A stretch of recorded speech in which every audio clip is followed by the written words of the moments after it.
bom dia. Vamos então assim nesses instantes, nos serenando, nos acalmando, agradecendo a Deus nosso Pai, a Jesus nosso Mestre por mais um dia, por mais um momento em que estamos aqui reunidos em nome de Deus e em nome de Jesus. Vamos nos imaginando assim, no salão da casa de Fabiana, nos sentindo congregados. Vamos nos imaginando, recebendo as bênçãos que vêm do alto, que recaem sobre nós. Bênçãos que vêm de Deus, que vêm de Jesus, e que nós possamos assim receber todo o carinho, todo o amor desses espíritos amorosos de Frei Fabiano de Cristo. Pai nosso que estais no céu, santificado seja o vosso nome. Venha a nós o vosso reino, seja feita a vossa vontade, assim na terra como no céu. O pão nosso de cada dia nos dai hoje. Perdoa, Pai, as nossas dívidas, assim como nós devemos perdoar aos nossos devedores. E não nos deixeis cair em tentação, mas livrai-nos do mal, que assim seja, graças a Deus e graças a Jesus. Então, continuando aqui com o Evangelho segundo o Espiritismo, nós estamos no capítulo 17, Sede Perfeitos, e hoje nós vamos ler aqui uma mensagem de um espírito protetor que foi dada em Bordeaux, 1863, que vem falando sobre o homem no mundo. É como nós, seres humanos, né, a humanidade aqui do planeta Terra, deve se comportar no mundo, né? Esse mundo que é maravilhoso, mas tem muitas armadilhas que podem ali fazer com que a gente se perca, ou pode fazer com que a gente se comprometa, né? Então, como que deve ser a nossa postura no meio, no mundo, né? Num ambiente cheio de arrastamento, cheio de coisas ali boas, né? E outras coisas que não são tão boas, assim que talvez a gente possa se confundir, né? Pelas sensações e como que a gente se comporta no mundo assim, cheio de armadilhas, digamos, né? Vamos à leitura que vai nos esclarecer. Um sentimento de piedade deve sempre animar o coração daqueles que se reúnem sob o olhar do Senhor, implorando a assistência dos bons espíritos. Purificai, portanto, os vossos corações. Não consintais que pensamentos fúteis ou mundanos os perturbem. Elevai o vosso espírito para aqueles a quem chamais, a fim de que eles possam, encontrando em vós as disposições favoráveis, lançar em profusão as sementes que devem germinar os vossos corações, para neles produzir os frutos da caridade e da justiça. Então, sempre que a gente for nos colocar em condição de uma prece, por exemplo, né, a gente de fato, quando a gente for dedicar, primeiro falando aqui, um sentimento de piedade deve sempre animar. Então a gente deve, na nossa vida, sempre, desde cedo a gente deveria aprender como crianças, né, a cuidar do nosso lado espiritual.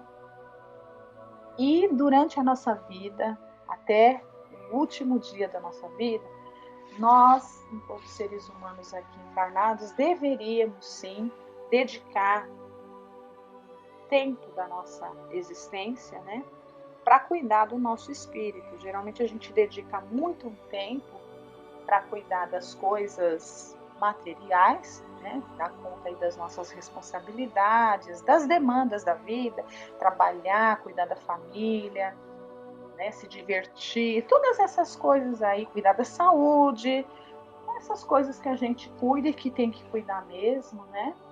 A forma como a gente vive, a nossa vida em sociedade. Então, são coisas aí que a gente vai dando conta. Mas, às vezes, é um número pequeno, né, de pessoas que se dá conta de que é necessário dedicar também um tempo para cuidar da parte espiritual, né? E isso é urgente a gente perceber isso e ensinar nossos filhos desde pequenininhos a ter esse sentimento de religiosidade. A gente precisa apresentar a religião para os filhos, né? para que eles já desde cedo aprendam que nós devemos dedicar um tempo, da mesma forma como a gente dedica um tempo para cuidar de todas essas outras coisas, né? A gente precisa dedicar um tempo também para cuidar da nossa vida espiritual. E como que isso se dá? Seria cuidar da vida espiritual, basta a gente frequentar uma religião, ou basta só se dizer, né? Não, é o sentimento. A gente tem que fazer a coisa não por obrigação. A gente tem que fazer isso daí, como tudo na vida, com o sentimento de que realmente aquilo seja bom, né? E de que aquilo seja feito da melhor forma que nós consigamos. Então, cada vez que a gente for dedicar momentos ali para cuidar da nossa vida espiritual, a gente tem que estar animado com esse sentimento de piedade, com pensamentos elevados, de verdade. Por quê? Porque aí sim, esses a quem nós nos dirigimos, né? Esses espíritos que estão numa condição acima da nossa para nos ajudar, esses intermediários entre nós e Deus, entre nós e Jesus, enfim, né? Eles encontram em nós essa boa disposição para de fato fazer com que as coisas boas aconteçam, né? Então sempre temos que estar com esse sentimento dentro de nós e cultivar, dar essa importância à nossa vida religiosa, à nossa vida espiritual, vai fazendo com que isso aconteça, né? Continuando aqui. Não penseis, porém, que ao vos exortar incessantemente a prece e a evocação mental, queiramos levar-vos a viver uma vida mítica que vos mantenha fora das leis da sociedade em que estáis condenados a viver. Não. Vivei como os homens do vosso tempo, como devem viver os homens. Sacrificai-vos às necessidades e até mesmo às frivolidades de cada dia, mas fazei-o com um sentimento de pureza que as possa santificar.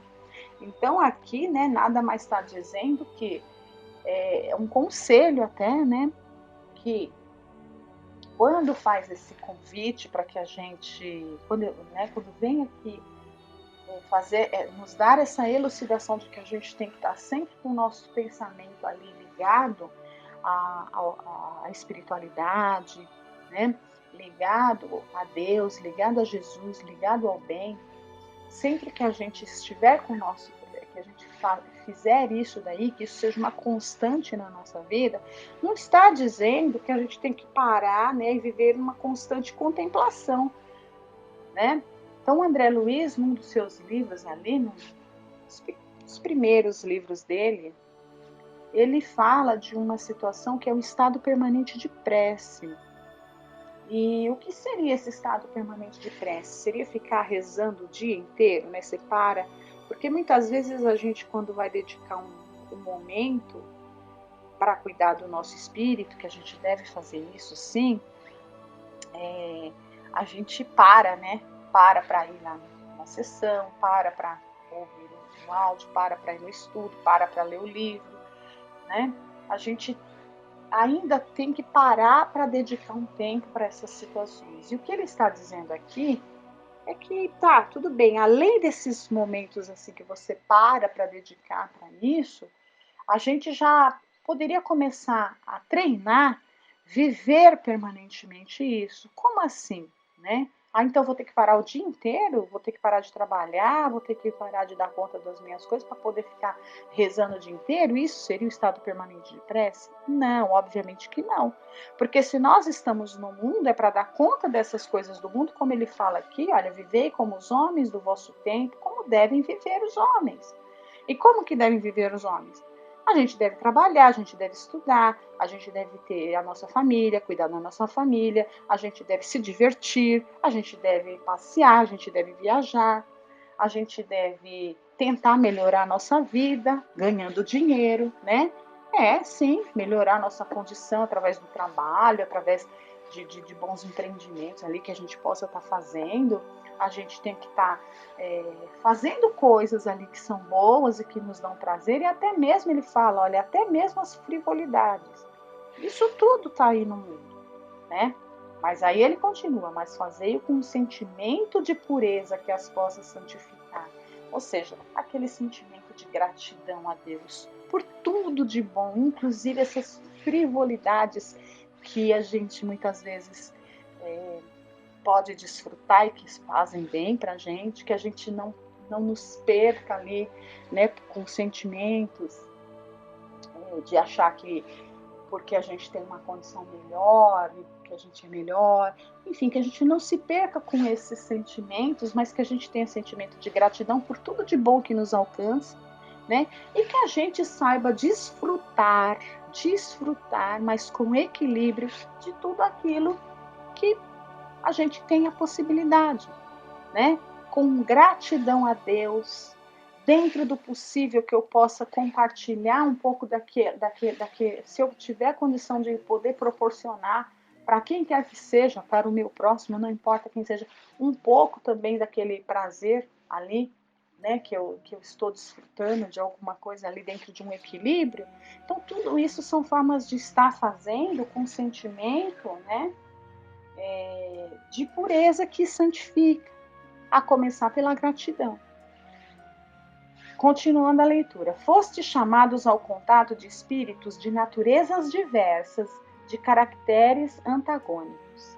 Não melindrai a nenhum deles com os vossos com quem vos encontrardes. Estais sempre alegres e contentes, mas com a alegria de uma boa consciência e a ventura do herdeiro do céu, que conta os dias que o aproximam da sua herança. Então, a gente vai, né, aqui no mundo nós estamos convidados a viver com espíritos, com pessoas de naturezas diversas. Então, e nós, enquanto espíritos eternos, trazemos aí muitas e muitas tendências, né, que às vezes a gente não sabe, tendências que a gente traz ali de um passado. E que às vezes, quando a gente se reencontrar com alguma situação ou com alguma pessoa, né, que tem essas naturezas diversas e que possa despertar algum desejo em nós, né? A gente tem que saber, é nesse momento que a gente tem que saber ali se comportar como está falando aqui, sempre alegres e contentes, mas com a alegria de uma boa consciência e a aventura do herdeiro do céu, que conta os dias que o aproxima da sua herança.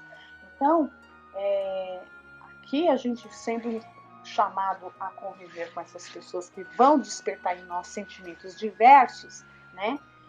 Esse autoconhecimento vai fazer com que a gente saiba que tudo aquilo que possa me atrair talvez seja muito bom para mim. Eu tenho que ir com mais calma, eu tenho que saber circular em todos os ambientes, né, como está dizendo, mas sabendo me preservar daquilo, né, e o Evangelho é a bússola que nos mostra o que é bom e o que não é bom. Então, que a gente saiba se comportar diante dessa diversidade toda, para que a gente tenha esse equilíbrio, né? A virtude não consiste numa aparência severa e lúgubre, ou em repelir os prazeres que a condição humana permite. Basta referir todos os vossos atos ao Criador que vos deu a vida. Basta, ao começar ou acabar uma tarefa, que eleveis o pensamento ao Criador, pedindo-lhe no impulso da alma a sua proteção para executá-la ou a sua bênção para a obra acabada. Ao fazer qualquer coisa, voltai o vosso pensamento à fonte suprema. Nada façais sem que a lembrança de Deus venha purificar e santificar os vossos atos. Então, mais uma vez, é aquele estado permanente de prece. Então, tudo que a gente for fazer, toda a ação que a gente for fazer, não só no campo, né? Então, veja que a religião, ela não pode ser um departamento à parte da nossa vida. Então, nossa vida, ela é feita de departamentos. Então, né, no meu trabalho é um departamento, na minha família é um departamento, eu, enquanto cidadão, é outro departamento, enquanto religião, é outro departamento. A gente tem que se fazer de uma forma, porque nós somos um único, né? Um ser, um espírito ali cheio de bagagem. A gente não tem vários espíritos, um que vai se comportar em família, outro que vai se comportar na sociedade, outro que vai se comportar no trabalho. Não, é um só. Então, o que é que a gente tem que fazer? A religião deveria ser para nós, a gente tem que aprender a colocar esse espírito de religiosidade como uma condição inerente do nosso espírito, para que tudo, nossa vida inteira, ela seja um ato de louvor a Deus. Né? Então, tudo que eu faça com um sentimento de gratidão a Deus, porque se não fosse Ele, eu não estaria aqui encarnado podendo fazer nada. Né? E tudo aquilo, né? Então, esse sentimento de gratidão, de submissão, de pedido de ajuda sempre que eu for começar a executar alguma coisa, que eu me lembre, né, que a gente se lembre de estar pedindo a proteção, o amparo. Isso é viver em estado permanente de prece, como a gente falou. Sempre estar nessa condição, no mundo, né, no trabalho, até mesmo nos momentos de diversão e de prazer. Sempre com esse sentimento. Aí aqui continuando, a perfeição, como disse o Cristo, encontra-se inteiramente na prática da caridade sem limites, pois os deveres da caridade abrangem todas as posições sociais, desde a mais ínfima até a mais elevada. O homem que vivesse isolado não teria como exercer a caridade. Somente no contato com os semelhantes, nas lutas mais penosas, ele encontra a ocasião de praticá-la. Aquele que se isola, portanto, priva-se voluntariamente do mais poderoso meio de perfeição, só tendo de pensar em si, na sua vida, sua vida é a de um egoísta. Não imagineis, portanto, que para viver em constante comunicação conosco, para viver sob o olhar do Senhor, seja preciso entregar-se ao silício e cobrir-se de cinzas. Não, não. Ainda uma vez, não. Sede felizes nos quadros das necessidades humanas, mas que a vossa felicidade não entre jamais um pensamento ou um ato que possa ofender a Deus, ou fazer que se vele a face dos que vos amam e vos dirigem. E assim termina essa mensagem, né? Então está dizendo aqui, olha, essa perfeição relativa que nós estamos a caminho, né? Nós estamos caminhando para ela. Não tem como, por exemplo, a gente pode achar o seguinte: então, para que eu não me perturbe com as coisas do mundo, é melhor então eu me isolar, né? Não, não, não, não. Que jamais nos anime esse pensamento, é bem o contrário. Que nós temos que estar na vida de contato, sabendo passear, né? Como a gente leu no parágrafo anterior, mesmo quando a gente se vê diante ali daquelas coisas que podem ali trazer, né? Despertar em nós algum arrastamento, que a gente, com essa fé, com essa confiança e com essa luta íntima, a gente saiba passear por todas essas situações e conviver com todas essas pessoas. Porque, na verdade, a vida de isolamento é a vida de um egoísta. É muito fácil a gente evoluir, né, sem se sentir aborrecido com a presença de ninguém. É muito fácil isso daí. Eu não me perturbo porque eu estou solitário. Mas e se eu conviver com as pessoas? E se essas pessoas ali, de alguma forma, trouxerem, né, alguma coisa que possa me perturbar? E aí? Como que vai ser a minha postura? Então, se eu realmente dedico os meus atos e tenho fé e confiança e pauto a minha vida, conforme a gente acabou de ler aqui, a gente vai receber sempre a ajuda desses bons espíritos e vai conseguir passar por essas situações ali de testes, muitas vezes, né? Testes ali para arrastamentos que a gente tenha, com facilidade. E isso vai nos elevar, é um degrau a mais que a gente sobe, né? Porque a vida realmente é uma vida de testes, de provas, né? Provas e expiações. Então, que a gente saiba estar sempre com esse espírito de religiosidade dentro de nós, em todos os setores da vida, né? Esse estado permanente de prece, que com certeza nada vai desviar do nosso propósito. E aí, lembrando disso, a gente faz a leitura aqui, olha, pensando em Paulo, que já nos ensinou isso, né? Quando ele escreve ali para os Coríntios, a gente encerra, né, o evangelho de hoje com essa leitura aqui, trecho curtinho, no capítulo 6, né, na primeira epístola que Paulo escreve aos Coríntios, ele já dá essa lição para a gente, né, de que todas as coisas do mundo, olha, ele coloca aqui, todas as coisas me são lícitas, mas nem todas convêm. Todas as coisas me são lícitas, mas eu não me deixarei dominar por nenhuma delas. É aquela famosa, né? Tudo me é lícito, porém nem tudo me convém. O mundo está aí, a gente vai ser chamado a conviver com várias pessoas, com vários espíritos encarnados. A gente, conforme a nossa vibração, também vamos estar ali dando abertura a várias categorias de espíritos a nos influenciar, né? E muitas coisas vão se apresentar para nós, muita coisa que tem aí no mundo, né? Tudo é lícito, eu sou livre, no sentido de que eu sou livre para escolher o que eu quiser, mas nem todas as escolhas me convêm. Que nós saibamos, de fato, fazer as boas escolhas. Fiquem todos com Deus, uma boa semana.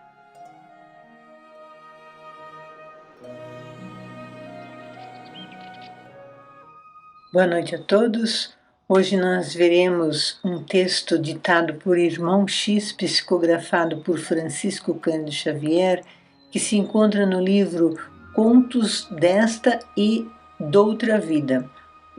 O autor denomina as histórias deste livro como, abre aspas, neste punhado de crônicas humildes encontrará o leitor amigo apenas o desejo de aprender com todos na permuta de ideias e sentimentos que nos restaurem as energias da alma em ágape ligeiro, sem mergulhar de modo profundo nas realidades da vida.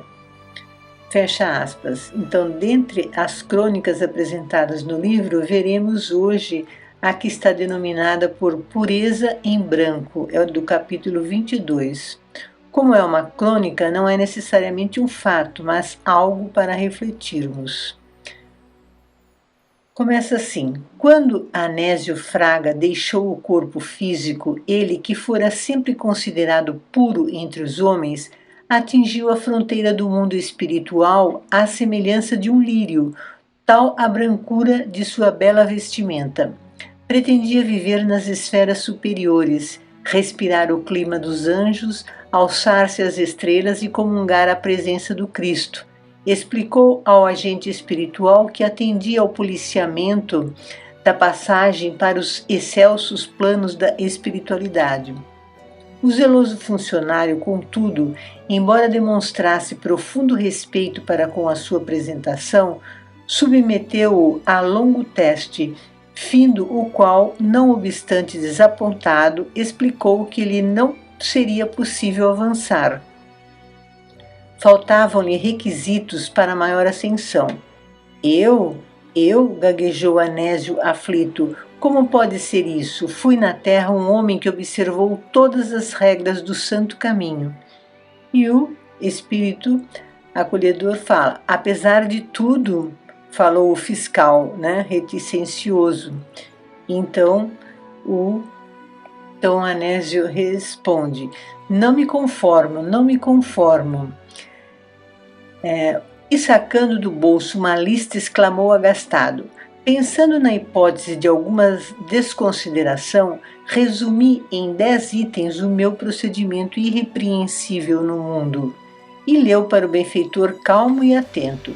Respeitei todas as religiões, cultivei o dom da prece, acreditei no poder da caridade, nunca aborreci os meus semelhantes, confiei sempre no melhor, calei toda palavra ofensiva ou desrespeitosa, calculei todos os meus passos, jamais procurei os defeitos do próximo, evitei o contato com todas as pessoas viciadas, vivi em minha casa preocupado em não ser percalço na estrada alheia. O mordomo da grande porta, no entanto, sorriu e comentou, Fraga, você leu as afirmações, esquecendo as demonstrações. Como assim? Fraga perguntou. E o amigo paciente apanhou uma ficha e esclareceu que o plano espiritual possuía também apontamentos para confronto e solicitou-lhe a releitura da lista. E seguiu-se curioso diálogo entre os dois. Principiou Anésio: respeitei todas as religiões, e o examinador acentuou, conferindo as anotações, mas não serviu a nenhuma. E Anésio diz: cultivei o dom da prece. E o Espírito respondeu: somente em seu próprio favor. Anésio diz: acreditei no poder da caridade. E o anjo diz: todavia não a praticou. Nunca aborreci os meus semelhantes. E o anjo responde: entretanto, não auxiliou a quem quer que fosse. E Anésio diz: confiei sempre no melhor. E o anjo diz: mas apenas em seu benefício. Calei toda palavra ofensiva ou desrespeitosa. Não se lembrou, porém, de falar aquelas que pudessem amparar os necessitados de consolo e esperança. E Anésio diz: calculei todos os meus passos, para não ser molestado. Jamais procurei os defeitos do próximo, diz Anésio. Contudo, não lhe aproveitou os bons exemplos. E ele diz: evitei o contato com todas as pessoas viciadas. E o espírito diz: atendendo ao comodismo. Vivi em minha casa preocupado em não ser percalço na estrada alheia. E o anjo que o recebeu diz: simplesmente para não ser chamado a tarefas de auxílio. Anésio, desencantado, silenciou, mas o benfeitor esclareceu sem afetação: meu amigo, não basta fugir ao mal, é preciso fazer o bem. Você movimenta-se em branco, veste-se em branco, calça em branco e brilha em branco, mas a sua existência na terra passou igualmente em branco. Volte e viva. Angustiado, Anésio perdeu o próprio equilíbrio e rolou da altura na direção da terra.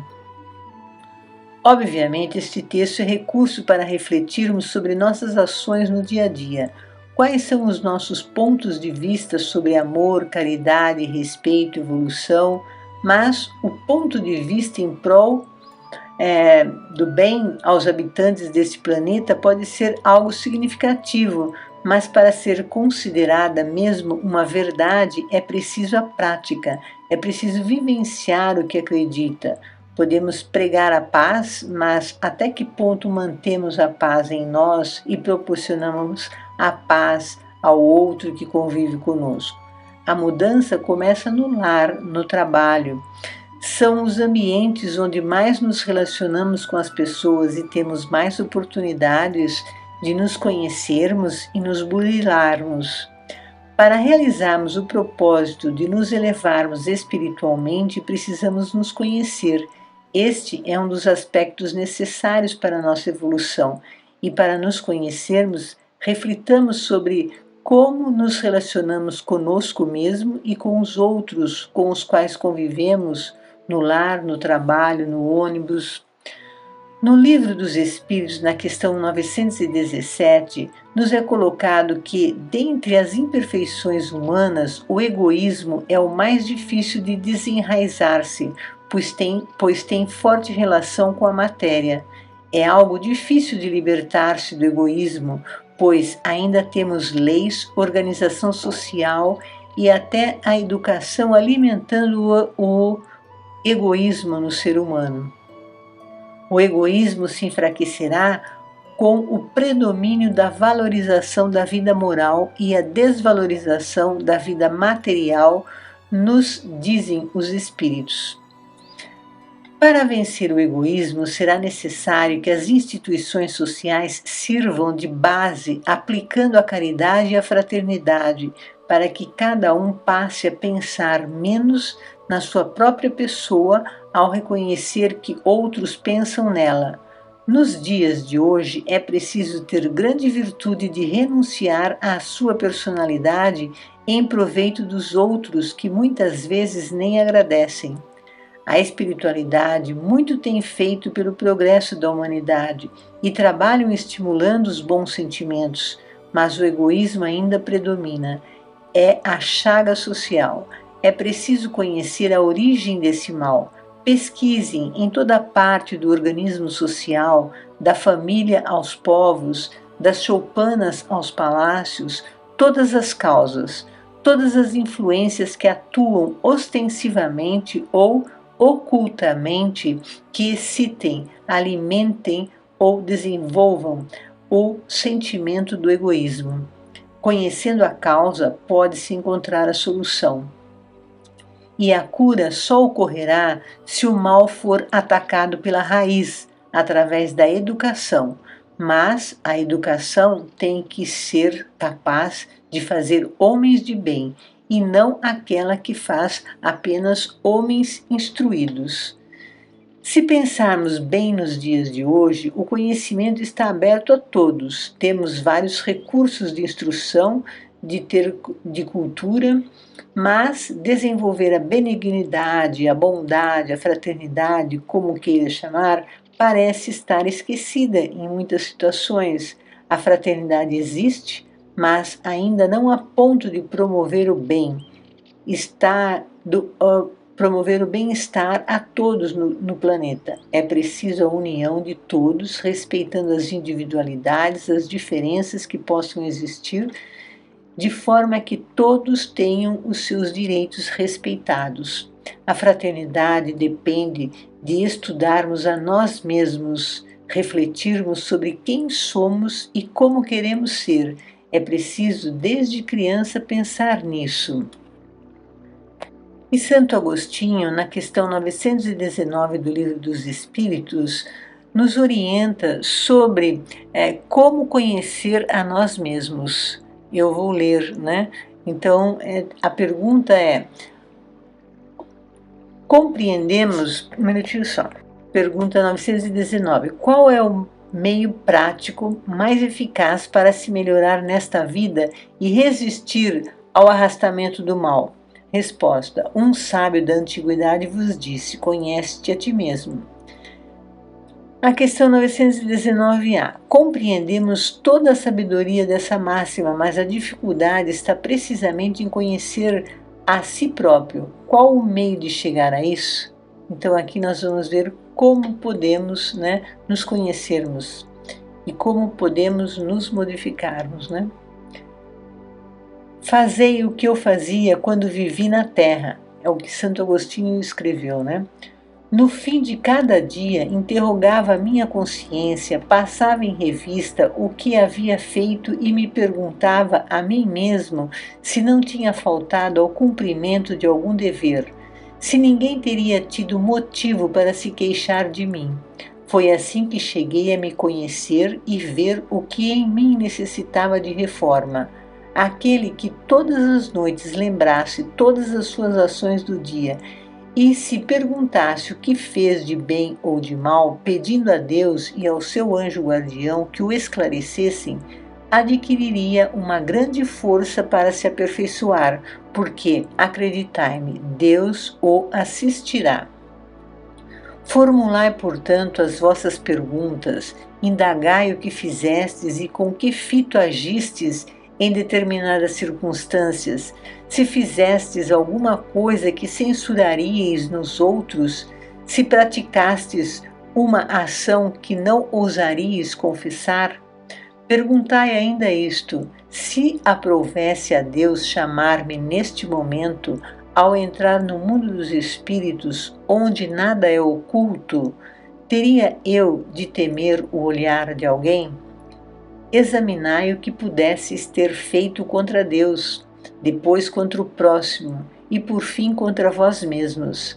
As respostas serão motivo de repouso para a vossa consciência ou indicarão um mal que deve ser curado. O conhecimento de si mesmo é, portanto, a chave do melhoramento individual. Mas, direis, como julgar a si mesmo? Não se terá a ilusão do amor próprio que atenua as faltas e as torna desculpáveis? O avaro se julga simplesmente econômico e previdente. O orgulhoso se considera tão somente cheio de dignidade. Tudo isso é muito certo, mas tendes um meio de controle que não vos pode enganar. Quando estáis indecisos quanto ao valor de uma de vossas ações, perguntai como a qualificaríeis se tivesse sido praticado por outra pessoa. Se a censurardes em outros, ela não poderia ser mais legítima para vós, porque Deus não usa de duas medidas para a justiça. Procurai também saber o que pensam os outros, e não negligencieis a opinião dos vossos inimigos, porque eles não têm nenhum interesse em disfarçar a verdade, e geralmente Deus os colocou ao vosso lado como um espelho, para vos advertirem com mais franqueza do que o faria um amigo. Que aquele que tem a verdadeira vontade de se melhorar explore, portanto, a sua consciência, a fim de arrancar dali as más tendências, como arranca as ervas daninhas do seu jardim. Que faça o balanço da sua jornada moral, como o negociante o faz com dos seus lucros e perdas. E eu vos asseguro que o primeiro será mais proveitoso que o outro. Se ele puder dizer que a sua jornada foi boa, pode dormir em paz e esperar sem temor o despertar na outra vida. Formulai, portanto, perguntas claras e precisas, e não temais multiplicá-las. Pode-se muito bem consagrar alguns minutos à conquista da felicidade eterna. Não trabalhais todos os dias para ajuntar o que vos dê repouso na velhice? Esse repouso não é o objeto de todos os vossos desejos, o alvo que vos permite sofrer as fadigas e as privações passageiras? Pois bem, o que é esse repouso de alguns dias, perturbado pelas enfermidades do corpo, ao lado daquilo que aguarda o homem de bem? Isto não vale a pena de alguns esforços? Sei que muitos dizem que o presente é positivo e o futuro incerto. Ora, aí está precisamente o pensamento que fomos encarregados de destruir em vossas mentes, pois desejamos fazer-vos compreender esse futuro de maneira a que nenhuma dúvida possa restar em vossa alma. Foi por isso que chamamos primeiro a vossa atenção para os fenômenos da natureza que vos tocam os sentidos e depois vos demos instruções que cada um de vós tem o dever de difundir. Foi com esse propósito que ditamos muitas... me desculpe, a última frase foi com esse propósito que ditamos, Santo Agostinho. Agora eu vou ler um comentário de Kardec. Muitas faltas que cometemos nos passam despercebidas. Se, com efeito, seguindo o conselho de Santo Agostinho, interrogássemos mais frequentemente a nossa consciência, veríamos quantas vezes falimos, ou seja, erramos, sem disso nos apercebermos, por não perscrutarmos a natureza e o móvel dos nossos atos. A forma interrogativa tem alguma coisa de mais preciso do que uma máxima, que, em geral, não aplicamos a nós mesmos.